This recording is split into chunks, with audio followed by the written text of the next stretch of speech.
வணக்கம் ஃப்ரெண்ட்ஸ். பங்குனி மாதம் பிறந்தாச்சு. பங்குனி, சித்திரை, வைகாசி இப்படி இந்த 3 மாதங்களிலும் எல்லா கோயில்களிலும் தேரோட்டம் இருக்கும், திருவிழாக்கள் இருக்கும், பூச்சொரிதல் இருக்கும். இது மாதிரி எல்லா கோவில்களும் நடந்துகிட்டு இருக்கு. அப்படி நடக்கும்போது அங்க சத்சங்கம், சொற்பொழிவுகள், பக்தி பாடல்கள், இனிசை கச்சேரி இப்படி எல்லாமே நடக்கும். அப்ப அந்த கச்சேரிகளோ இல்ல சொற்பொழிவுகளோ நடக்கும்போது நம்மளுடைய 3 வயது குழந்தையிலிருந்து எல்லோரையுமே அழைச்சிட்டு போறது நம்மளோட கடமையா வச்சுக்கணும். நமக்கு நிறைய வேலைகள் இருக்குதான், இல்லைனாலும் இதையும் அதனுடன் சேர்த்த ஒரு வேலையா வச்சுக்கணும். ஏன்னா அப்பதான் நம்மளுடைய கலாச்சாரம், பண்பாடு, ஒரு கோவில்ல இருக்கக்கூடிய பெருமைகள், கோவில்ல சுவாமியுடைய அற்புதங்கள், அருட்கள், ஆசிகள் எல்லாமே குழந்தைங்களுக்கு தெரிய வரும் இல்லைங்களா? அதை பத்தி தான் இந்த பதிவுல நம்ம பார்க்க போறோம்.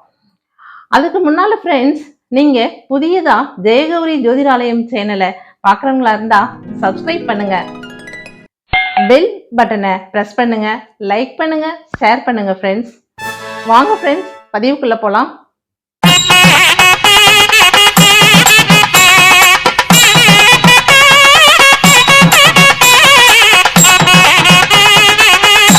ஒரு சொற்பொழிவுக்கு பெரியவர்களாகிய நாமும் குழந்தைகளை, இளைஞர்களை, இளம்பெண்களை அழைச்சிக்கிட்டு போகும்போது எப்படி எல்லாம் வாழணும், எப்படி வாழக்கூடாது, யார் நல்லவர்கள், யார் கெட்டவர்கள், இப்படி எல்லாவற்றையுமே நாம ஈஸியா தெரிஞ்சுக்க முடியும். அதாவது அவங்க உதாரணங்களோட, கதைகளோட நமக்கு சொல்லும்போது இன்னும் இன்ட்ரெஸ்டாகவும் இருக்கும். குழந்தைகளும் நல்லா கவனிச்சு கேட்பாங்க. அப்படி கேட்கும்போது அவங்க நாம இப்படியெல்லாம் வாழலாம், இல்லை நம்மகிட்டயே ஏம்மா இப்படி இருக்கு, ஏன் அத்தை இப்படி இருக்கு அப்படின்னு சொல்லிட்டு கேள்விகளை கேட்டு தன்னுடைய புத்திசாலித்தனத்தை அதிகரிச்சுக்கக்கூடிய ஒரு நல்ல விஷயமும் இருக்கு. அப்படித்தாங்க நானும் ஒரு சொற்பொழிவுல கேட்டேன். ஒரு பெரிய திருடன் இருந்தான். பெரிய திருடனா யாரு? அப்பா திருடன் இருந்தாரு. அந்த ஆளு எங்கேயும் எல்லா இடத்துலயும் திருடுறது மட்டுமே தொழிலா கொண்டு வாழ்ந்துகிட்டு இருந்தாரு. அவருக்கு கடைசி தருணம் வரும்போது ஒரு மகன், அவருடைய மகனை திருடுறதுக்கு அனுப்புறாரு. அப்படி திருட அனுப்பும் போது அவர் சொல்றாரு, பெரிய திருடன் வந்து சின்ன திருடன் கிட்ட சொல்றாராம். என்ன சொல்றாருன்னா, தம்பி, சொற்பொழிவோ சத்சங்கமோ பஜனைகளோ நடக்கிற இடத்துக்கு நீ போயிடாத, மற்ற இடங்கள்ல எந்த இடத்துல வேணாலும் நீ திருடு அப்படின்னு சொல்றாரு. உடனே அந்த திருடன் என்ன பண்றான், ஏன் அப்பா இப்படி எல்லாம் சொல்றீங்க அப்படின்னு கேட்கும்போது அப்பா சொல்றாரு, இல்ல, நம்ம திருடுற புத்திங்கிறது கெட்ட புத்திங்கிறது தெரியும், நமக்கு வேற தொழில் தெரியாததுனால நாம இந்த திருட்டு தொழிலை பண்ணிக்கிட்டு இருக்கோம். நானும் பண்ணினேன், எனக்கு அடுத்து நீயும் பண்ற. அப்படி இருக்கும்போது அந்த இடங்களுக்கெல்லாம் போகும்போது இது தப்பு அப்படின்னு சொல்லி நம்மளை திருத்திட்டா நம்ம தொழிலுக்கு என்ன பண்றது, நம்ம சாப்பாட்டுக்கு என்ன பண்ண முடியும், அதனால அந்த இடத்துக்கு போகாத அப்படின்னு சொல்லிட்டாரு. சரின்னு சொல்லிட்டு மகனும் இந்த மாதிரி சொற்பொழிவுகள் நடக்கிற இடத்துக்கோ இல்ல கோவில்களுக்கோ போகாம மற்ற இடங்கள் எல்லாமே திருடிக்கிட்டே இருந்திருக்கான். அப்படி இருக்கும்போது ஒரு நாள் அரண்மனையில திருட்டு நடந்துருச்சு. இவன் தான் ரெகுலர் திருடனாச்சா, அதனால இவனை கைது பண்ணி கூட்டிட்டு போயிட்டாங்க. வீரர்கள் கூட்டிட்டு போய் அரசர் முன்னாடி நிறுத்தும் போது, அரசே, நானு தினமும் எல்லா இடத்துலயும் திருடுறது உண்மைதான், அதையே நீங்க கண்டுபிடிச்சிருக்கீங்க, எல்லா திருட்டையும் நான் தான் செஞ்சேன், ஆனா இந்த திருட்டு நான் செய்யல செய்யல செய்யல அப்படின்னு அடிச்சு பேசுறான், கதறான். ஏன்னா அவன் திருடல, அரண்மனையில அவன் திருடல, கதறான். ஆனா கேட்கவே இல்லை. ராஜா என்ன சொல்லிட்டாரு, அவன் ஆமா அப்படின்னு ஒத்துக்கிற, நான் தான் திருடுனேன் ஆமாம் அப்படின்னு ஒத்துக்கிற வரைக்கும் இவனை விடாதீங்க அப்படின்னு சொல்லிட்டாரு. என்ன இது, நம்ம ஒண்ணுமே செய்யாதது, திருடாத இடத்துல இப்படி மாட்டிக்கிட்டோமே, திருடுற இடத்துலலாம் கூட மாட்டலையே அப்படின்னு சொல்லிட்டு ஒரே கவலையோட போய்கிட்டே இருக்கான். அப்ப ஒரு கோவில்ல ஒரு சொற்பொழிவு நடந்துகிட்டு இருக்கு. ஆஹா, அந்த சொற்பொழிவு நடக்கிற இடத்துல நம்ம இருக்கக்கூடாதே, ஆனா இங்க இருக்கிறமே அப்படின்னு சொல்லிட்டு அப்பா சொன்னதை மீறமே அப்படிலாம் சொல்லிக்கிட்டே நினைச்சுக்கிட்டே அவன் வரும்போது, அந்த வீரர்கள் அவனை பிடிச்சு இழுத்துக்கிட்டு வரும்போது காலில் முள்ளு குத்திடுது.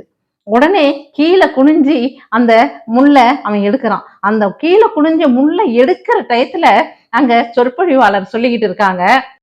ஒரே ஒரு சென்டென்ஸ் மட்டும்தான் அவன் காதுல விழுது. என்ன அப்படின்னு சொல்லி சொன்னா, தேவர்களுக்கும் தேவதைகளுக்கும் சொர்க்கத்துல கால் தரையில படாது. அந்த வார்த்தைகள் மட்டும்தான் அவன் காதுல விழுகுது. அததான் சொற்பொழிவாளர் சொல்லிட்டு இருக்காரு. இவன் அதை ஒரு அலட்சியமா நினைச்சுக்கிட்டு போயிட்டான். வீரர்கள் இழுத்துட்டு போயிட்டாங்க. அங்க போயும் வீரர்கள் அரசர் சொன்னதை ஒத்துக்கோ, நீ ஆமான்னு சொல்லு, ஆமான்னு சொல்லு, நான் தான் திருடுனேன்னு ஒத்துக்கோ அப்படின்னு சொல்லி எவ்வளவோ துன்புறுத்துறாங்க வீரர்கள். ஆனா இவன் முடியவே முடியாதுங்கிறான். உடனே அவனுக்கு உணவு கொடுக்கணும் இல்லையா, அதுல மயக்க மருந்த கலந்து கொடுத்துட்றாங்க. அவனும் சாப்பிட்டுட்டு மயங்கிடுறான். ஒரு அரை மயக்கமா இருக்கும்போது திரும்பவும் எழுப்பி ஆமான்னு சொல்லு அப்படின்னு சொல்றாங்க. அரண்மனையில திருநது நான் தான் ஒத்துக்கோ அப்படின்னு சொல்றாங்க. அப்ப கண்ணை முடிச்சு இப்படி அரை மயக்கத்துல அப்படி முடிச்சு பார்க்கும்போது என்ன தெரியுதுன்னா, ஒரே தேவதைகளா இருக்கு, ஒரே அழகான பெண்களா போயிட்டு இருக்கிறதுனால அவன் தேவதைகள் நினைச்சுக்கிட்டான். தேவதைகளா இருக்காங்க, தேவர்கள் இருக்காங்க, நல்ல புகையா போகுது சினிமாவில் வர மாதிரி. இதெல்லாம் பார்த்த உடனே நம்ம என்ன சொர்க்கலோகத்திலேயா இருக்கோம் அப்படின்னு சொல்லி கேட்குறான். இது எந்த இடம் அப்படின்னு கேட்குறான். உடனே அங்க இருக்கிற அந்த அழகான பெண்ல ஒருத்தி சொல்றா, நீங்க இறந்து போயிட்டீங்க, இது சொர்க்கலோகம் அப்படின்னு சொல்றாங்க. அப்படியா, நான் அந்த அளவு எந்த புண்ணியமும் பண்ணலையே, சொர்க்கத்துக்கு வர அளவு எனக்கு எந்த புண்ணியமும் இல்லையே அப்படின்னு சொல்லி கேட்கும்போது சொல்லிட்டே அவன் பார்க்கறான், எல்லாருக்குமே கால் இருக்கு. அதாவது அந்த சொற்பொழிவுல என்ன சொன்னாங்க, தேவதைகளும் தேவர்களும் தரையில கால் படாம தான் பறப்பாங்க அப்படின்னு சொன்னாங்களா. ஆனா இங்க இவன் கண்ணை முழிச்சு பார்க்கும்போது தேவதைகள்ங்கிறாங்க, தேவர்கள்ங்கிறாங்க, ஆனா எல்லாரும் நடந்து போயிட்டு இருக்காங்க. இத பார்த்த உடனே இவன் ஆஹா, இது தேவலோகம் இல்ல அப்படின்னு சொல்லி புரிஞ்சுக்கிறான். புரிஞ்சுக்கிட்டு இவன் ஆமான்னு ஒத்துக்கவே இல்லை. அப்பதான் அவன் நினைக்கிறான், ஒரே ஒரு என்ன சொல்றது வார்த்தை இல்லையா, ஒரு சென்டென்ஸ் தான் மட்டும்தான் நமக்கு, ஒரே ஒரு வரியை தான் நம்ம கேட்டோம் சொற்பொழிவுல. நம்ம அப்பா என்னன்னா சொற்பொழிவே கேட்காத நம்மளெல்லாம் திருத்திருவாங்க, நம்ம தவறு செய்யறத விட்டுருவோம், நமக்கு பூவாக என்ன பண்றது, இதெல்லாம் சொன்னாரு.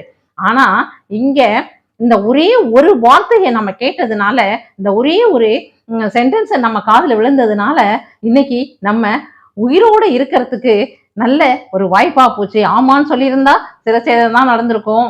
இப்ப உயிரோடு இருக்கிறதுக்கு ஒரே ஒரு சென்டென்ஸை கேட்டதுக்கே இவ்வளவு ஒரு அர்த்தம் இருக்கு அப்படின்னு சொன்னா, நல்லது நடக்குது அப்படின்னு சொன்னா நம்ம ஏன் சொற்பொழிவுகளே கேட்கக்கூடாது, ஏன் நம்ம நல்லபடியா எல்லோரும் போலவும் வாழக்கூடாது அப்படின்னு சொல்லி அந்த திருடன் திருந்திட்டான் அப்படின்னு அந்த கதையில வருது.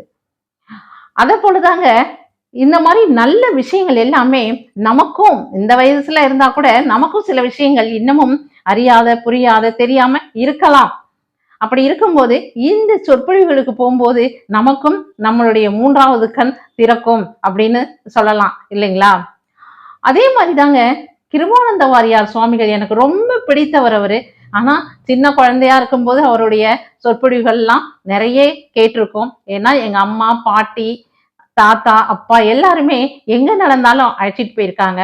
அப்படி அழைச்சிட்டு போகும்போது அங்க சில கேள்விகள் கதையை சொல்லிட்டு திருமுருக கிருபானந்த வாரியார் சுவாமிகள் கதையை சொல்லிட்டு அதுல ஒரு கேள்வியை கேட்பாரு.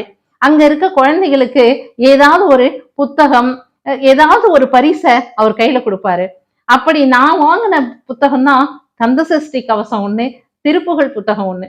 ஆனா அதனை பற்றி அப்ப அவ்வளவு அருமை. எனக்கு சின்ன குழந்தையா இருந்தனால ஒரு 8-9 வயதுங்கிறதுனால இதை படிக்கணும், இது சுவாமியோட புத்தகம், அவர் கையால வாங்கியிருக்க அப்படின்னு எல்லாரும் பெரியவங்க எல்லாரும் சொல்லியிருக்காங்க. அந்த அளவு பேரு பெற்றிருக்கேன் நான். எனக்கு ரொம்ப பிடித்தவர் திருமுருக கிருபானந்த வாரியார் சுவாமிகள். அவரு அப்படித்தான் ஒரு சொற்பொழிவு வாட்டிட்டு இருக்காருங்க. அப்ப அந்த இடத்துல அந்த நாத்திகவாதிகள் இருக்காங்க இல்லையா, பகுத்தறிவாதிகள்னு சொல்லிட்டு, அவங்க இந்த இடத்துலயே உனக்கு சுவாமிய எனக்கு காட்டணும், முன்னாடி காட்டுனா நீங்க இதை சொல்றத நான் கேட்கிறேன் அப்படின்னு சொல்லி ஒரு கடுதாசியில ஒரு பேப்பர்ல எழுதி கொடுத்து அனுப்புறாங்க. உடனே யார் இந்த கடுதாசி எழுதி கொடுத்தது, இந்த கேள்வியை எழுதி கொடுத்துருக்கீங்க இல்லையா, அவங்க ஏந்திருந்து கேளுங்க, தாராளமா நான் சொல்றேன் அப்படின்னு சொல்றாரு. உடனே இவரு கேட்கிறாரு, ஆனா யாருமே இல்லை அந்த இடத்துல, யாருமே ஏந்திருந்து தைரியமா கேட்கல.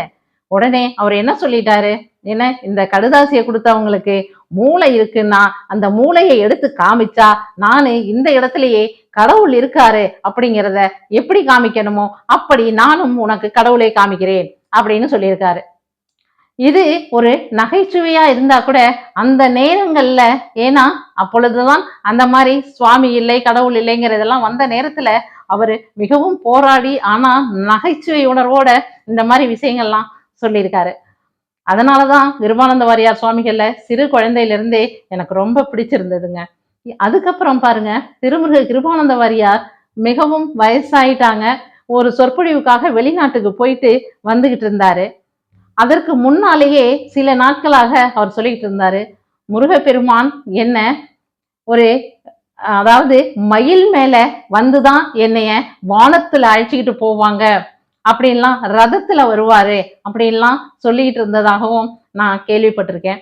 அதே போலதாங்க வெளிநாட்டு ஒரு ஆன்மீக சொற்பொழிவுக்கு போயிட்டு அவர் திரும்பி வந்துகிட்டு இருக்கும்போது நம்ம திருப்பதி மலையை கடந்து வரும்போது அந்த இடத்துல தாங்க அவர் திருமுருகனுடைய ஐக்கியம் ஆயிட்டாரு. எப்படிப்பட்ட அவர் சொன்ன மாதிரியே ஒரு ஐக்கியம் அவருக்கு கிடைச்சிருக்கு. அந்த முருகப்பெருமானே மயில்ல அவர் பிளைட்ல வரும்போது அப்படியே தரையில இல்லாம அப்படியே அழைச்சிட்டு போயிட்டதா இன்னமும் நினைச்சா எனக்கு புல்லரிக்குங்க. எப்படி வாரியார் சுவாமிகள் பெருமான் அதாவது முருகப்பெருமானோட ஐக்கியமானாரோ அதை போல வாழ்வு நமக்கு வராதா? அந்த அளவு நமக்கு இல்லை என்றாலும் கொண்டு வந்துக்கணும் அப்படிங்கிறதெல்லாம் நமக்கு தேடிக்கிட்டே இருக்கோம். இதை போல தாங்க ஆன்மீக சொற்பொழிவாளர்களின் சொற்பொழிவுகளை கேட்கும்போது நமக்கு மனசுல ஒரு தைரியம், எது நடந்தாலும் சரி அது இறைவனால நமக்கு கொடுக்கப்பட்டது, இதனை நம்ம அனுபவிச்சுதான் ஆகணும், இதுல இருந்து காப்பாற்ற கண்டிப்பா இறைவன் நமக்கு அருள் புரிவார், நமக்கு வழிகாட்டுவார், நம்மளை வழியில அழைச்சிட்டு போவார் அப்படிங்கிற விஷயங்கள்லாம் நம்ம தெரிஞ்சுக்கலாங்க. அதாவது குழந்தைகள்ல இருந்து பெரியவர்கள் வரைக்கும் எல்லாத்துக்குமே மனோ தைரியம், மனோ திடம், எதை செய்தால் எப்படி கிடைக்கும், எப்படியெல்லாம் நல்வழி கிடைக்கும், எப்படி நல்லது செய்யலாம் அப்படிங்கிறத பத்தி எல்லாம் அந்த சொற்பொழிவுகள்ல அழகா எல்லா சொற்பொழிவாளர்களுமே சொல்லிக்கிட்டு இருக்காங்க. அதனால முடிந்த வரைக்கும் நம்ம சிறு குழந்தைகளை அந்த சொற்பொழிவுக்கு அழைச்சிட்டு போய் நம்ம எல்லாத்தையும் தெரிஞ்சுக்க வைக்கலாம்னு நான் நினைக்கிறேன். ஓகே ஃப்ரெண்ட்ஸ், இந்த பதிவு உங்களுக்கு பிடிச்சிருக்கும்னு நினைக்கிறேன். மற்றும் ஒரு பதிவுல நாம மீண்டும் சந்திப்போம் ஃப்ரெண்ட்ஸ். பாய்.